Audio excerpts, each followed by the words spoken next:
I thought everybody did an unbelievable job. They battled. Quincy had to play a lot of minutes, which he's not used to. He did a really good job. I thought that. We're not making shots at the three-point line. We're making twos, but we're really we're not making enough shots at the three-point line, and that's something that is important for us to win these kind of games. But I thought these guys battled as hard as you could ask them to battle. Joe made some really big plays to keep us in it. Marek got some opportunities. He's just not finishing the way he can. But when you lose your best player, one of the 3 or 4 best players in the league, without being able to practice, it's difficult. But they did everything they could. We got right back in it. NC State shot, they made 11 threes out of 25. That's pretty hard to do. And I thought our defense overall was pretty good. But that was the difference in the game.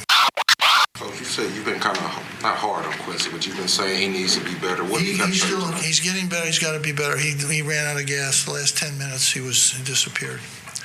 I think he just hasn't played that much. I think he got tired, but he was really good for the first 30 minutes of the game.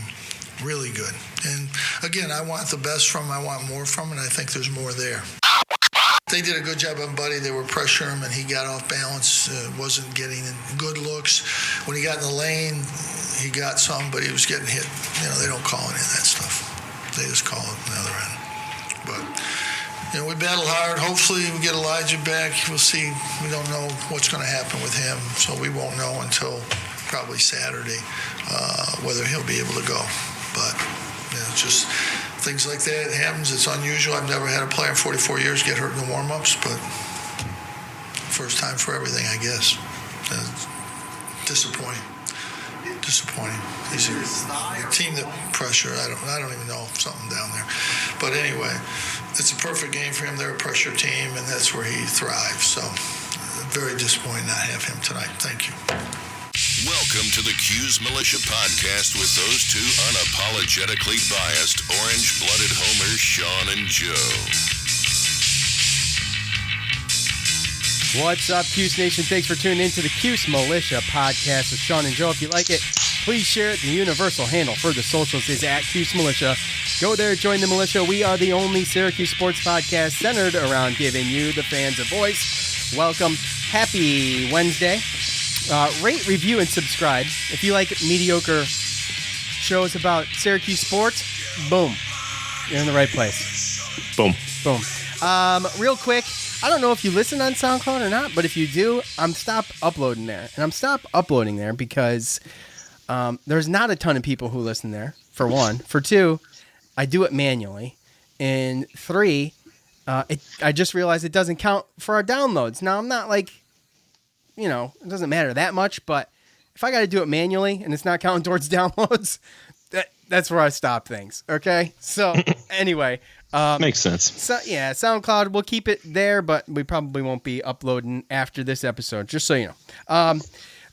Is that it? I think that's it. Joe's ready. Yeah, that's it. Good show. Yeah, that's it. We'll see you later.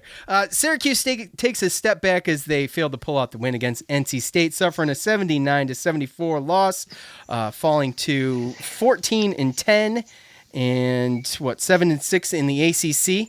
So we will talk about all that. There is redemption around the corner. If you want to stay positive, there's something to look forward to there, and we'll go over all of that. And the first one will be Florida State. Syracuse will travel to Tallahassee to face number 8 Florida State at noon on Saturday. So we will talk about all of that with you. We'll get to your feedback. We're going to condense what we have to say to listen to what you have to say.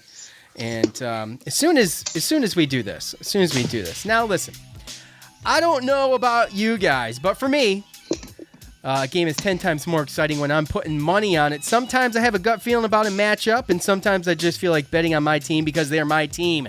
The truth is, I don't ever bet on my team. I'm reading this. The truth is, I don't ever bet on my team. Okay, that's the God's honest truth. If I feel like betting against my team, then is it like a win-win for me? I put $20 down on NC State, I win money, or Syracuse wins. Whatever. like paying for a win, but I'm fine with that. I'm okay with that. Regardless of whether you've been betting for years or you are a first-time bettor, that's okay. MyBookie welcomes all to come to play. They can answer any of the questions that you might have. If you do have any, their customer service team is waiting. If you're the kind of guy or gal who likes to bet a little and win a lot, try a parlay, for instance. If you like a couple of the big favorites of the week, parlays are perfect because they let you bet on multiple games together for a much bigger payout. So, if you're going to bet this season, do the smart thing and go to mybookie.ag because no one gives you more ways to win. And if you really want to support your team this season, bet against them at mybookie.ag. And if you join right now, MyBookie will double your first deposit. Use the promo code CHAIR, CHAIR, to activate that offer. That's promo code CHAIR to double your cash today. Visit mybookie.ag. You play, you win, you get paid. Thank you, MyBookie. All right. It was a valiant effort. It was. Without our star player, Elijah Hughes. Just too many mistakes and missed opportunities. Some guy named Devin Daniels went on a 7-0 run all by himself and put his team up 69-68 with 4:26 to go. NC State would then ice the game with a 3 by C.J. Bryce, and that was pretty much the dagger. The good JG3, a career-high 30 points, despite going 1-10 from distance. We said he needed to get off the slump, and he did. He got off the schneid. He had a fantastic game. The Syracuse defense did keep Funderburk in check for the most part and in foul trouble for nearly the entire game. Gary A with a double-double, 16 points, 10 rebounds, and only one foul in 37 minutes. Obviously, it goes out saying that was his best game of his young career so far. +5 on the boards, 27-32 for Syracuse. The bad, Syracuse could only muster up 12 points on 19 NC State turnovers, while the Wolfpack racked up 23 points on the Orange's 15 turnovers. Syracuse got up 16 more shots than NC State, many of them around the rim, and Syracuse just couldn't finish, especially in the first half. They ended up shooting 39.1 from the field altogether. The ugly, 3 from 18 from 3, 16.7 between two guys, Buddy and Joe. It's not going to get done when your best player's out of the game. It's tough to get it done, I should say. But you know, the shooting from behind the arc has been pretty bad. Buddy wasn't feeling it, and it showed. I saw him pass up a wide open 3 and toss the ball off. So he wasn't feeling it. So anyway, yeah. No, that was. Again, kind of a mixed emotions when you start that game because you're looking towards, okay, this is a big win, right? We need to get this win, big game, and then just with Elijah Hughes when he went out and then bang, he hit the chair. I knew something was up because a lot of times that's pretty much universal language for an athlete pissed because he can't play through something. A lot of times there's situations where athletes can play through certain pain tolerances and stuff like that, but when you got a muscle.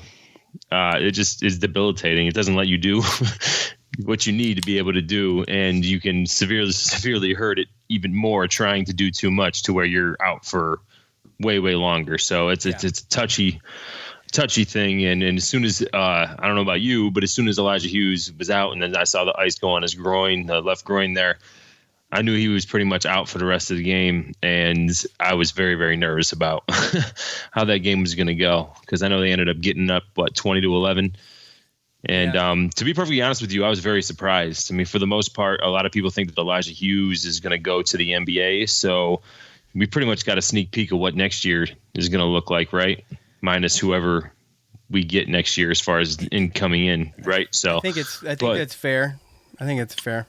Yeah. Right. I mean, obviously, you're going to have an off season to get better and stuff like that. But I mean, going against, and we'll hit it up a little bit when it comes to fan feedback, but going against a senior laden team like that really was, they started to figure out how to get their open shots and stuff like that. I thought we played pretty well. I was impressed. I was surprised that we were even leading the game. What was it, 67-60 at some point around 7-minute mark in the second half. So but we out rebounded them, and we did the little things, the free throws, all that stuff. It just came down to, again, taking advantage of some of their turnovers, but the 3-point shooting.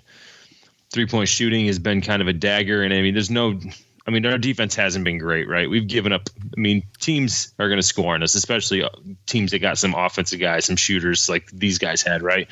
But the 3-point shot really is what's killed us in the last couple.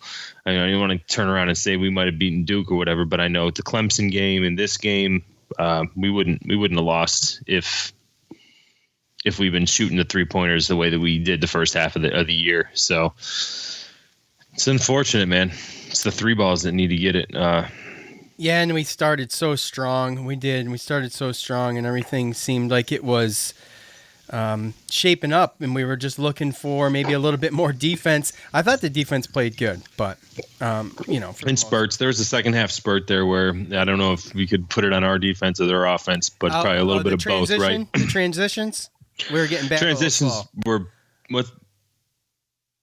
We got back a little slow a couple times. We got back a little slow a couple times, and again, that comes down to we lost a guy that plays 40 minutes a game. That's the best player. I mean, he's the second leading scorer in the ACC. Right. So all that's got to be put into perspective because me being kind of the unemotional, kind of logical type, I was looking at it like as soon as Elijah Hughes is out, I put it in my head that we were going to lose that game. So anything after that was pretty much a pleasant surprise. Mr. Positive, but it wasn't a surprise when they came back and beat us. So right. Yeah, well, I had losing already the late put it leads, in my man. head. It's losing the late leads. All right, let's hear from you.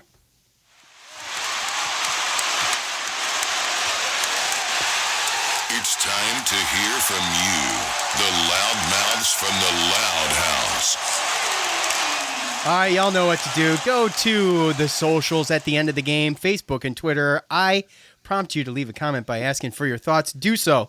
I will get it. We will talk about it here. If I choose that it is worthy, essentially. Look, shout out to at MDMCD88. I don't know if I'm supposed to say that or spell it out, but at MDMCD88. Yeah, I had that right. He's the guy in the background that was lobbying the refs. I call him, awesome. I thought that was great. So, we found him on Twitter, so it's fantastic. I thought that was great. That was the highlight of the game for me, by the way. So, it really was. It was great. I will start with at Grimmy33. We put up 74 without Hughes. This team seems to not have a problem scoring points. It's the closing out of games that's been infuriating. Another late lead loss, Joe. Yeah. You got you could blame depth, and Gary A. would play in 37 minutes. Never done that this season.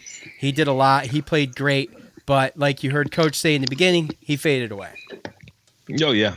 For a little while there, the way that he was playing, I'm like, okay, if he can do this to the end of the game. But again, I think that's just he's got to figure something out with the depth and with trying to figure something out. I think he's got to give some guys some rest with the way that he had the forwards playing down low without Elijah in there. I don't think there should have been a reason why maybe Gadian gets a little bit more burn. Maybe every once in a while, like when they went small, when NC State was forced to go small because their big men were in foul trouble, why not put Buddy down there at the wing and get another guy in there? But for the most part, it was working. It's just you kind of see it. And if you notice, there's kind of been a trend. It's usually, and I think we talked about this the other night, the end of the first half, end of the second half, it seems to be like that we kind of fade, right? And yeah, I think that's we just, talked about I it think last night that doesn't always have a lot to do with legs, but I think in certain instances it does. And I think last night it did. Yeah, I think I don't know for sure, but last night I felt like it was a trend that when we lose leads, when we seems like it's not so much maybe a trend as it is a pattern. It's a thing that's been happening. Well, I guess that's the same damn thing, isn't it? So losing a late lead in the first half and going into the locker room either without the momentum or down altogether, and then coming out kind of starting strong and holding together or getting the lead like we did last night and then losing it again. I just feel like that's to your point. I mean, they get that break, they come out again a little bit more energized, and then it's just, you only got 6 guys playing most of the time. It's a fast-paced game like that, and you could see it in a couple of transition buckets. Gary A. getting down there lazy in one particular time on an alley-oop, and it's like, you could it was obvious to me. Yeah, well, at NC State, their focal point when they do, I mean, they play tough in your face defense. You know, I mean, we pressed. I mean, not a really tough press, but I mean, they pressed almost the whole game, right? Yeah, as far as the inbounds and stuff. And I mean, inbounds, it wasn't like necessarily there to get a steal as much as it was there to just kind of tire you out. It's like a just mosquito. It's like a mosquito. Yeah, just annoying. Yeah, you know, yeah. like a gnat at a barbecue. Yeah, exactly. I mean, and they did a good job of it. They deflected the ball a couple times. They frustrated. I think they got a turnover off of one of those at one point. Yeah, So we got a couple. they're always right there. So at Orange Cop 44, our buddy Tim, at this point, I think it's safe to say a tournament bid is slim to none. Maybe a deep run in the ACC tournament gets them in, but it's hard to see that happening. Team plays hard, is young and talented. The future is bright for Syracuse basketball. I would take this backwards. That's absolutely correct. Obviously, I think that a lot of these players on this team will be here for a few years. I think Joe and Buddy. Mark's got one more year left. He's probably going to have, a great senior year if we compare it to anything he's done in his junior year. But Right. As far as the bid goes, look, we have 2 games to try to flip that script a little bit, and it's not going to be easy. And Joe, you mentioned something to me last night, and do you know what I'm talking about Hughes? I'll let you explain that. Yeah, well, just as far as making sure that he's going to be ready, because obviously there's some fan feedback on the what the postseason outlook looks like, but you kind of wonder, do you make sure that Hughes is healthy? I mean, again, this could be, grade 2, grade 1, grade 3, just a mild strain to where it's just a day-to-day thing. But if it's up there as far as like a high grade strain or a pull, he could legitimately be out a couple weeks anyway. But just giving these guys the experience, giving these guys the chance to play without Elijah and figure it out might be, maybe a blessing in disguise. I don't know if it's going to get us wins on the road the next 2 games, but I don't think we win those games if Elijah doesn't play. But to be able to get Elijah some rest, get him healthy, maybe help his hands, his groin, everything, and allow some of these younger players to grow. Maybe Godine gets more confidence. Jesse Edwards, I think we've been seeing, has been getting some more confidence. Gary Ayer had one of his best, probably his best game, right? Yeah, so his best game. Joe Girard had his best game. So yeah, it's true. And we'll talk about Buddy here in a second. But again, it's kind of one of the things what do you want to weigh out? If that groin's not right, and I mean, the groin and muscles can be lingering things. Do we want this thing to linger and actually affect our chances? Because at the end of the day, the five games after these next 2 games on the road and the ACC tournament are more important than these next 2. Right. So you're talking risk versus reward, basically. Right. Do you chance it? These games are going to be tough to win anyway. They're both on the road. Not that you're rolling over and pissing on yourself, but you're kind of it does. There are some positives. And I say things off the air all the time. I'm saying to Joe. It's just human nature. But there's no point in me coming on here and spewing negativity, because it's like nice to sit back and look at it. Joe kind of balances me out with that, and he brought up a couple good points yesterday. I thought it'd be important for him to explain that. So there are positive things to take out of Hughes not playing. You get to get these kids some burn. Hughes gets to settle up. You got 5 games you do have to win to close out the season and ride that momentum into the ACC tournament. We've talked before, the ACC tournament is this year. There's a legit shot to run deep. So it just depends on how you fall into it. But, well, yeah. And I mean, do you want to put up his health for the rest of the season, and maybe games that we should win later on in the season to, take that chance of playing against teams that we might not be able to beat with Hughes? Can I be honest? Let's just say hypothetically that it's between trying to win these games and get into the NCAA tournament and possibly having a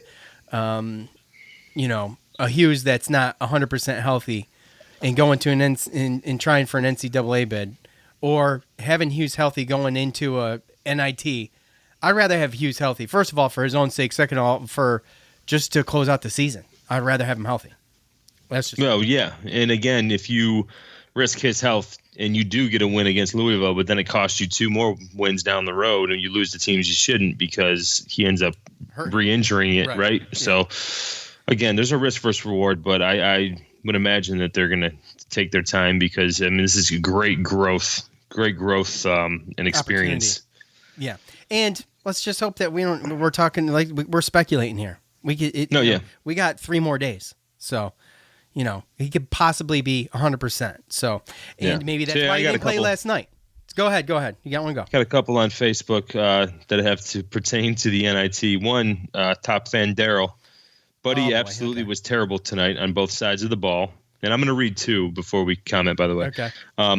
Hughes being out hurt. This team is much better than its record, but bench with limited playing time also hurts. 1 game at a time. I hate to say it. This is looking more like an NIT tournament team. Yeah. and then the other one that I wanted to kind of couple on that because I wanted to kind of hit up on Buddy right here was Josh said Buddy isn't ready to be the focal point of opposing defenses. Without Hughes on the floor tonight, he was, and he proved he isn't there yet. He is still one of the most improved players in the ACC. Tonight shows you what the presence of Elijah Hughes on the court means to this team. So just coupling that, I mean, yeah, we threw the one on there, right, where he talked about the NIT, so I kind of wanted to throw that on there with piggyback off of the one that you just read, but also it had a little bit to do with Buddy being awful, and then this one guy had talked about how Buddy isn't ready to be the focal point. So, well, to win last night, we needed Buddy to come through, and they were close. It was a valiant effort. I think that sometimes this team does look like an NIT team. I don't think there's any denying it, but they fight every game. And like I said, I'd like to stay positive when it's mathematically. Help me out here, Joe. You're leaving me hanging. No, it's mathematically possible to still make it. Yeah. Right. When it's mathematically possible to still make it, I would like to just err on the side of, they still got a shot. They still got a shot. But, right. What do you think about that? What do you think about making Buddy the focal point in the defense? I don't even know if that's... No, again, I mean, it happened by default, really, right? Right. And I think what it's basically saying is that with Elijah Hughes being on the court, he basically gets the other team's best defender every time. Right. Now, sometimes they'll switch off and go on Buddy when he's really getting hot, and I think that does have a little bit to do with when Buddy does maybe go off for one half and then next half he doesn't, right? Because he becomes the focal point because he's on fire. He's scoring 18, 20 points a half, then the other team's going to do something, right? So that's when you see Hughes turn around. So it's tough to have a team to have the defensive guards to be able to stop all 3 of the guards, and especially Buddy and Elijah. But it just shows you how difficult it makes it for Buddy when Elijah isn't in there. And again, yes, he's most improved and everything, but all this does is really show you a little bit more of, I mean, every player has limitations that they got to get through, and a lot of players take just the natural just steps towards getting better, right? Freshmen come off the bench and just kind of help out, 3-point shooter. Sophomore comes in, adds a little bit more to his arsenal, still shoots the 3, but he can take it off the dribble, do things like that.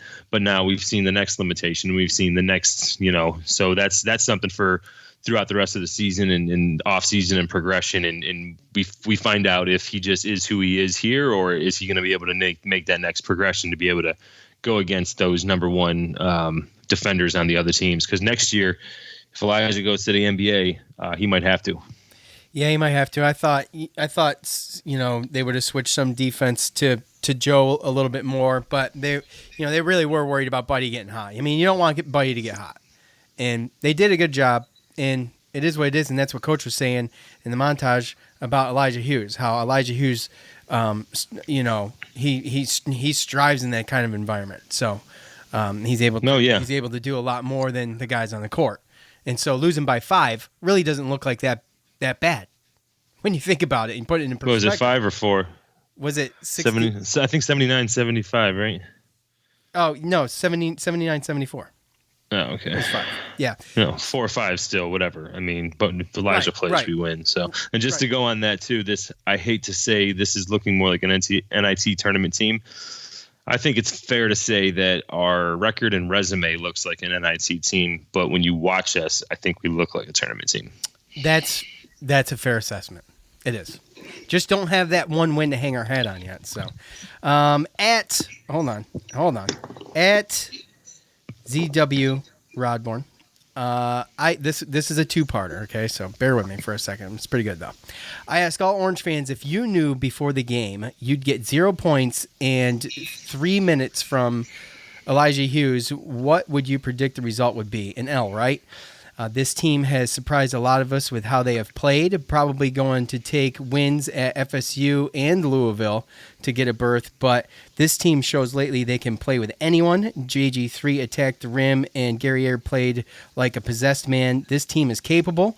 At the very least, this game was exciting, albeit disappointing in the end. Let's hope for a speedy recovery for Elijah Hughes. Go Orange. So that's the mindset. Let's soak some of that in. Let's soak some of that in right now. Because, like we were just saying, and that's piggybacking off of our last point, Joe, is that if you knew at the beginning of the game, well, you did kind of have a feeling at the beginning of the game, Elijah Hughes wasn't going to come back, and you thought, okay, well, we're going to lose. Well, we didn't get blown out by 20. It could have been ugly. You know, we could have went out there and laid an egg and gotten blown out, but we didn't. And this team passed the eye test last night. I thought everybody did a really good job. I mean, minus Buddy, but not everybody can play, brilliant every game. But I did think that Buddy was going to come out in the second half and do something. Yeah, and it just never came to fruition. But yeah, well, he had a couple times where he took advantage of when Braxton Beverly, when they had some switches and stuff. But in the second half, they finally put Markel Johnson on him after he had made a couple shots, and that pretty much ended that. So, and you got to love the positivity. I got one right here. Robert, top fan from Facebook, right? And he's got the Oakland Raiders as his yes, I love profile Robert. Picture. Yeah. And this is just another way. I mean, we had a lot of comments and a lot of people, obviously there's emotional things said obviously right after a loss. And I think a lot of it has to do with putting into perspective, like we were just talking about, and being able to look at the positives and know that, when Elijah Hughes is out, then it kind of changes what your expectations should probably be. I don't think you can still, and granted we were up at 6 or 7 in the second half, but NC State was not playing that good. And we were, I think, surprising them in some ways, but for the most part, that was never out of like we never had control of that game.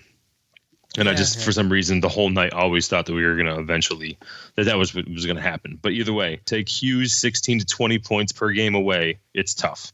Big props to JG3. Yeah, absolutely. Great point. Yeah. It's just, and that was what I hung my hat on at the end of the day. There was two guys that came through that needed to step up. Can you believe Guerrier had one foul that whole game? No. Can you believe he lasted 37 minutes? If he doesn't last 37 minutes, if he lasts 20 minutes, we might get crushed. So, a work in progress, man. And he played the gauntlet last night. 37 minutes. The only 3 minutes he didn't play was when Hughes was in. Played the whole game, pretty much. Yeah. Well, we needed him to. That changed the whole thing. Yeah, absolutely. You got any more? Yeah, I got one. Well, there's a bunch, but the one that I really liked, again, top fan, Torian. Oh, yeah, Torian P. Oh, yeah. And again, they hit on a lot of, the comment hits on a lot of everything, that some of what we talked about, a little of what we haven't. And I think it's good. It's a good comment anyway. So that's why I wanted to kind of save it for last so we could hit up what we hadn't talked about that he hits up. So you want to save it for last? I got one. Okay, yeah, go ahead. I got one more. That's quick. At Tony Staffieri, the loss had nothing to do with Hughes. It's a good point. It could have still won that game without Hughes. I don't know if it had nothing to do with Hughes' injury, but I think what he really means is if you're going to say we lost because Hughes didn't play, there was opportunities where Syracuse could have won that game. For instance, 12 points off of 19 turnovers. We've been usually 19 turnovers. We'd garner about 22 points sometimes. Okay. So, something around there. It's usually 1 or 2 points above the turnover margin. So, things like that. The Dolezaj, how many buckets did he miss right at the rim? There's a couple layups. There was a layup by Goodine, missed one. I mean, talk about all those. Yeah, little they things. had when Elijah Hughes goes out, and you turn around and say, "Oh well, Buddy Boeheim and Dolezaj are going to have to be the ones to carry the weight," right? And they both had 5 turnovers apiece. So, and then you have Joe Girard and Guerriere had the best games of their freshman careers thus far. So, but again, yes, were we in position? 100%. But you got to be able to look at it as far as, like, I could see if it was a situation where, again, we knew that Elijah Hughes was injured and we had some practices to be able to put together a game plan knowing that Elijah Hughes was going to be out. But when you lose a player just like that, and then you still, the way I look at it is you lose that game, you can definitely blame it on that player being injured. If it's that close, if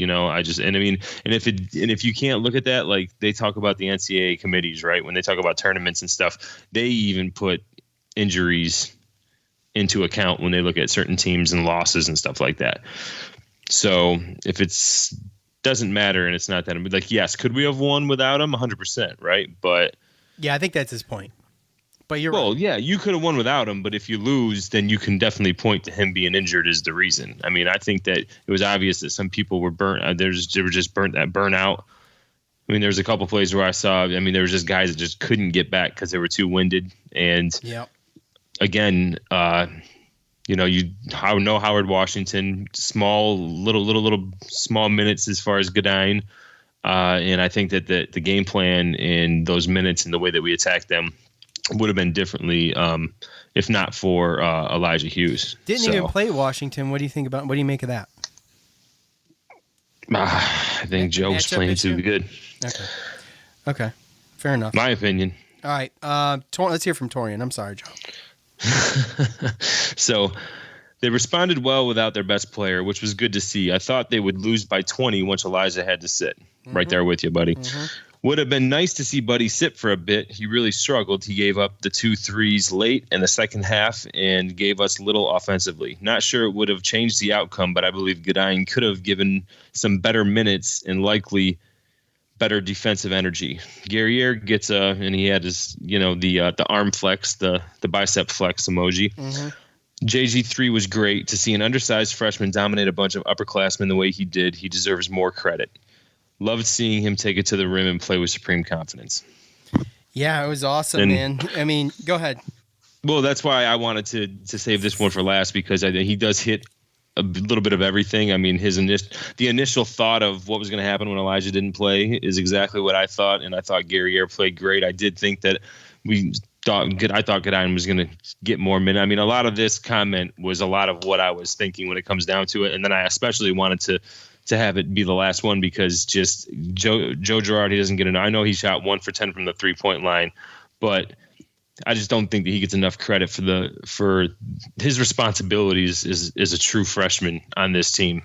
And then coming out and again 1 for 10 from the 3, not great, but he scored 30 points. And to Torian's comment, those are nothing but senior guards that he's going after. Yeah, it's a very, very. I mean, Markel Johnson he's like right there on the line of NBA or not. Like he's fringe NBA player, right? Senior, and Joe Girard was scoring on him, and at some points it looked easy. Yeah, it's a veteran team, and we talked about that in the pregame or the preview last episode. So, some great points. I can't be mad at Joe going 1 for 10 and missing 9 3-pointers. I mean, you can look at it; it looks ugly. If he scores 9 points or 10 points, you got a right to complain. But I don't know, man. I think he was just trying to help his team, and Joe has brought up. I don't know if he said it on the air, but he's given Joe tons of credit that has hit my ears about it's the things that he doesn't, that you don't always see, that don't go down on paper, that Joe does, that makes him so valuable. So yeah, I mean, pretty much for the whole game, he was getting the ball and going up pretty much full court, 5 having to get through rebounds. 2. I mean, yeah. That just gets old after a while. It gets annoying, and a lot of times it gets monotonous, and sometimes you kind of get lulled into turnovers, and especially as a true freshman, sometimes you get tricked into stuff. I mean, yesterday, minus, obviously the outside shots that he missed, that again, some looked a little rushed, and maybe you could put a little bit of that on maybe his legs or whatever. But at the end of the day, I mean, he scored 30. Where would we have been without him last night? So yeah, screwed. All right, let's go.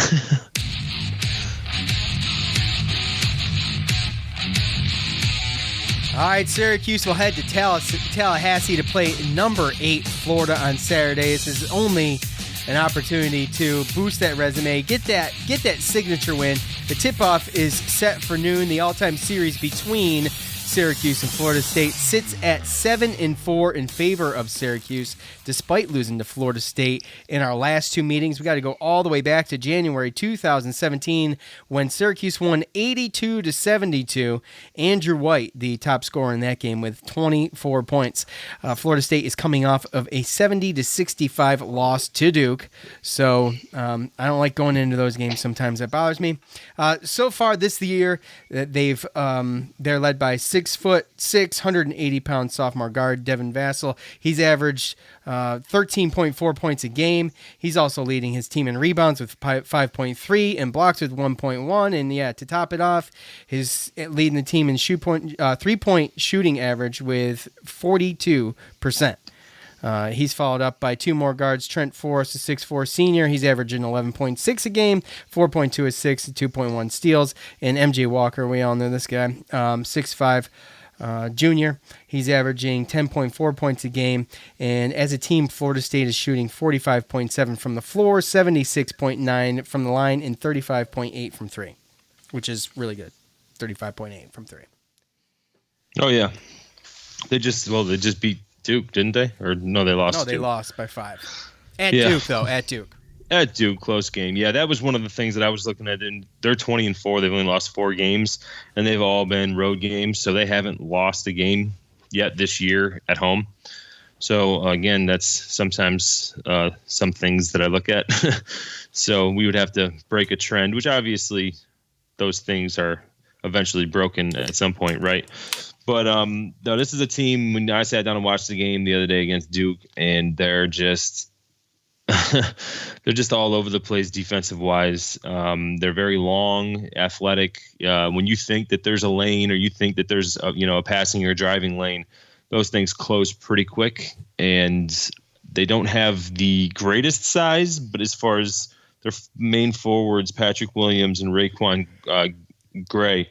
Patrick Williams is 6'8", 225-pound freshman, and Raekwon Gray is 6'8", 260-pound sophomore. I mean, he is a load. Yes, I said 260. Yes. So, and the thing is it's not even like he's like a big boy. Like he carries his weight well. Let's just put it that way. So he's not a very easy person to. I mean, he's going to be the guy that we got to worry about around the rim, boxing out, things like that.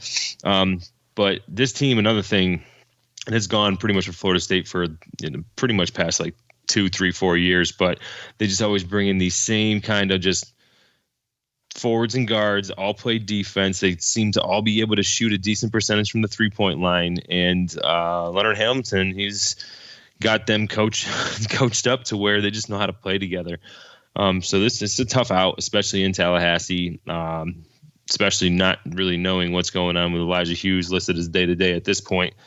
But I've had groin and hamstring pulls, so I know where my thoughts lie on that and what they should do. But not going to be an easy game. They move the ball around, and like I said, I mean, Vessel is their best, their top scorer at 13 points a game. So that just tells you what they do, right? They spread it around, man. You got 13.4 points from Vassell and Force 11.6, Walker 10.4, like I said, Williams 8.5, and they're all shooting 43%, 45%, 35%, 44%, 49%, all from the field. Yeah. That's your top and five. Against Duke, they had 8 players that played at least double-digit minutes, and another 3 that still had, I think, 5+ minutes. And that Raekwon Gray, he's averaging half a game, so Yeah, but I mean, that's what he runs waves at you because they play with depth. They play they try to speed you up, and they play very, very tough in your face defense, and you're going to be able to be allowed to do that. It's going to be tough for us especially if they figure out a way to move the ball around and get some open shots, which teams eventually do anyway at some point against a 2-3 zone. But again, it's just going to be a tall order. Even with Elijah Hughes, it'd be a tall order. But the main thing I'm worried about, and what's really going to be telling, really, if Elijah Hughes doesn't play, I mean, according to Ken Pom, Florida State is adjusted defense is 14th in the country. Adjusted offense is 43rd, right? Yeah. So you're talking about a top 15 defense, and that's really what you're looking at, right? So, but he's going to be getting the same type of attention. Defense. Yep, the same type of attention. Now, granted, if we know Elijah's not going to play, now we have time to practice and get ready for that game. But again, depending on what goes on with Elijah Hughes and what that whole status is and everything, you got to be able to temper your expectations and understand what the situation is. Yeah, I mean, so let me ask your opinion in something then. Do you think, by the way, they don't play Louisville till Wednesday after Florida State? I don't know how much. I mean, to me, I feel Louisville plays Saturday as well, so they have the same. Yeah, and we got, it's a week from today where we only got one game before we played Louisville. So if you look at that as far as Hughes' recovery time goes, I mean, we'll see. But Louisville or Florida State, what's the worst matchup, you think? God.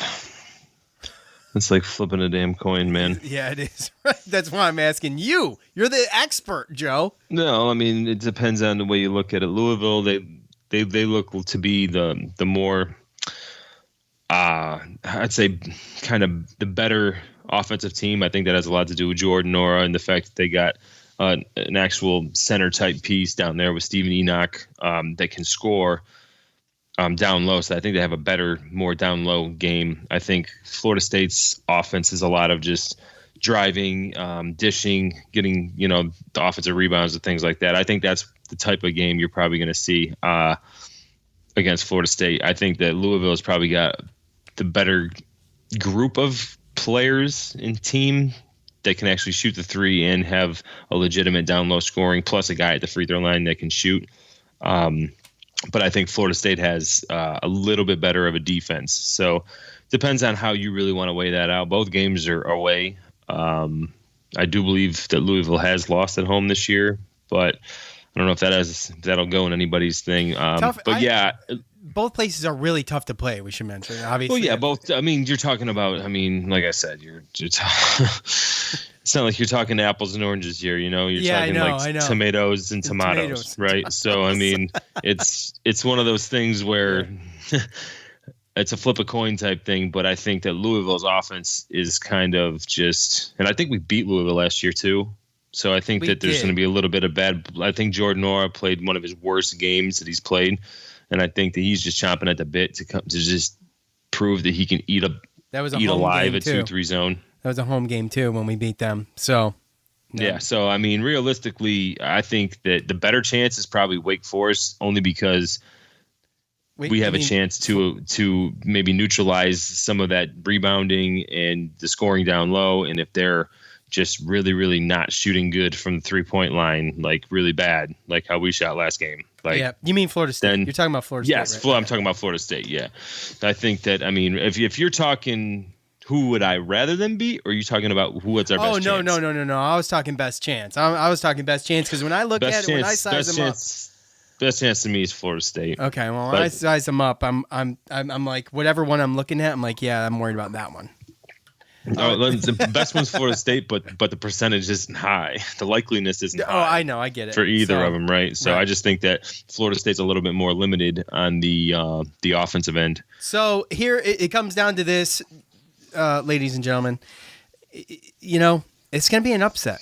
And we can't, basically, you've got to look at, all the basic things. We know this team now. We got to stay out of foul trouble. We got to do our job on the boards. We've got to be efficient with our shots, and we got to, everybody's got to contribute. And even then, it's still going to be hard. Let's be honest. And that's with if Elijah Hughes is fine, right? And you can't let these guys just shoot at will. And the 2-3 zone is notorious for just letting all these shots from three go. And you just look at the NC State game. NC State shot 44% from three. That's way above their average. It's the game. It's the game. 11 for 25 to our 3 for 18, guys. Or we just got to shoot a little better. It's one of the two. Yeah, you do one of those, though. I think the game's won, right? Without Hughes. Yeah. So our offense has got to be a lot better next game for that. And again, that's really what it comes down to, right? You just got to have to, keep your eyes peeled and put your ears to the ground and wait to see what you hear about Elijah Hughes, because that's going to probably change your it should change your expectations. So don't seriously put your ears to the ground. No, not literally. It's a safety hazard. Is socialist? Socialist. but I'm just saying, like, realistically, if I hear that Elijah Hughes is out, then I'm going to go into the game with no expectations, probably take away my anxiety. It's an opportunity anyway. It won't take away my anxiety. That never happens. Oh, it's going to take away my anxiety because, again, I'm going into it thinking that we're going to lose and just looking at it as how is this team going to actually look without Elijah Hughes and get those guys the confidence and experience and put them in some roles that, they're going to be in.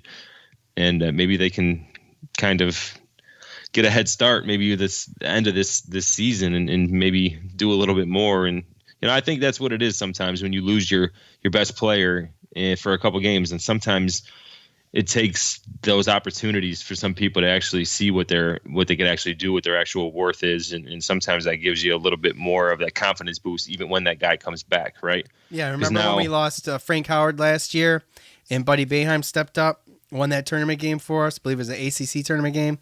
Right. Well, with Elijah Hughes out, this is your time to gain confidence in coach, right? Yeah. Because at the end of the day, when Elijah comes back, he's going to have that question mark in his head like, did Bryson show me something? Did he give me a reason to keep giving him minutes? Or am I just going to go right back to status quo, right? And if you prove yourself, that can't go away. Like, if you play good enough, that can't go away, right? Like the way that Joe played, and if he continues that, if Elijah's out for the next couple games, even if we don't win, he's going to have a little bit more of like, hey, just boost your stock, man. Why don't you shoot a little bit? Yeah, it's boost your stock. Why don't you shoot a little bit more? You have a little bit more of a green light. Why don't you drive a little bit more and get in the lane? Versus what it's been the past however many games, right? So, yeah. So, all right. Well, good enough for me. Look, good. Go Cuse. My anxiety never goes away. At the beginning of Syracuse games, like I look for that under 18 TV timeout, bro. That's my first I go. That's what I do. You go under 18 and under 16. Or under 16 and under 12. Under 8, that's me. That's my countdown, bro. That's when I get up off, just take a breath, go grab a beer. Do you even math, bro? No, I don't math. But all right, count down by fours here, bro. Yeah, that's it. That's all we got. I guess we'll be back here as soon as we can. I want to thank all of you for participating. Thank you for leaving your comments. Obviously, that's the point. That's why we ask for them. We love having them on. And the more creative you guys get. Like, a couple of these comments were awesome this game after a loss. And we're not used to even getting really eloquent thoughts after losses. So we appreciate those. And we're sorry if we left yours out. Yeah, and it doesn't. There's so many to pick from, so many to just go through. And yeah. So, and we appreciate that's a good problem to have for us. So we appreciate that. We appreciate all you guys listening. We appreciate MyBookie. Thanks for your sponsorship. Go to mybookie.ag. Use a promo code chair. Double your first deposit at MyBookie. You play, you win, you get paid. Thanks to James on guitar. For Joe, I'm Sean. We're out. Thanks for listening to the Cuse Militia Podcast, the fan's voice with Sean and Joe.